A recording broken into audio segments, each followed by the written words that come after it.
Do you ever feel like you need constant reassurance from the people you care about?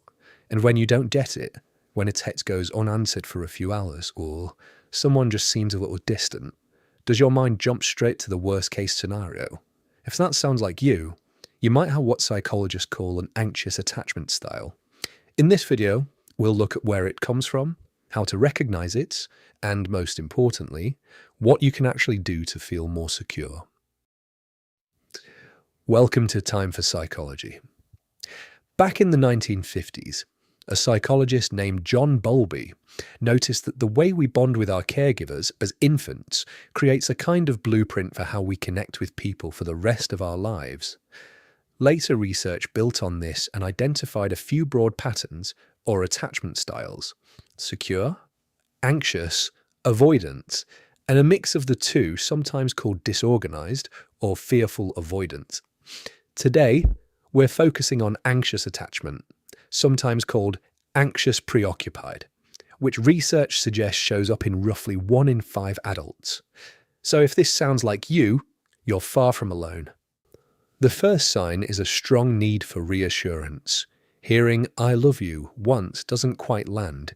You need to hear it again, in different ways, just to feel settled for a while. It's not that you don't believe the person, it's that the feeling of being loved doesn't seem to stick the way it might for someone else. Sign 2. Overanalyzing. Replaying conversations in your head, reading a text message 5 times, looking for a hidden meaning in a single word, or in a missing exclamation mark. They usually say, "I love you. Why didn't they say it this time?" Your brain is working overtime, trying to find evidence of a problem before it happens. Sign 3. A fear of abandonment that quietly shapes what you do. Maybe you call or text more often than you like to admit. Maybe being alone, even for an evening, feels uncomfortable in a way you can't quite explain. Maybe a sudden change of plans gives you a knot in your stomach, even when the reason is completely innocent. Sign 4. People-pleasing. Agreeing to things you don't actually want, going along with plans you'd rather skip, avoiding bringing up something that's bothering you, all because some part of you is worried that conflict, even small conflict, might push the other person away. And sign 5. Even when someone tells you clearly, directly, that they love you and aren't going anywhere, part of you is still waiting for the other shoe to drop. Good moments in the relationship can come with a quiet undercurrent of, "This won't last," even when there's no actual evidence that anything is wrong. So where does this come from? For a lot of people, it traces back to childhood, specifically to caregiving that felt inconsistent. Sometimes warm and attentive, sometimes distracted, distant, or unavailable, often for reasons that had nothing to do with the child at all, a parent dealing with stress, work, or their own struggles. When a child can't predict whether comfort will be there, their brain adapts by staying constantly alert to any sign that connection might disappear. This isn't about blaming parents, because most parents are doing their best with what they have.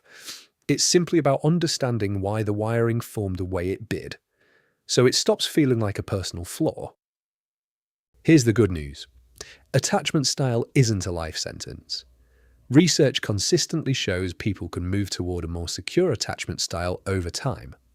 A few things that genuinely help. First, just naming the pattern when it happens. "This is my anxious attachment talking."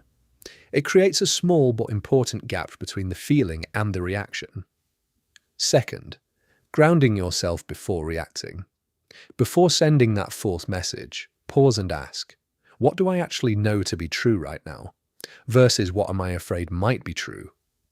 Third, communicating needs directly. Instead of testing the other person to see if they'll notice. I'd really value a quick "good morning" text. Lands very differently than going quiet and waiting to see what happens. And fourth, for a lot of people, working with a therapist, particularly approaches like emotionally focused therapy, can make a real difference in building lasting security. So, anxious attachment often shows up as needing constant reassurance, overanalyzing, fear of abandonment, people-pleasing, and difficulty believing you're loved, even when someone says so directly. It usually comes from inconsistency in early relationships, and the good news is it can absolutely shift over time with self-awareness and the right support. If this resonated, hit subscribe to Time for Psychology. Next week, we'll look at the flip side, avoidant attachment, and what happens when these two styles end up in a relationship together. If you recognized yourself in any of these signs, let us know in the comments.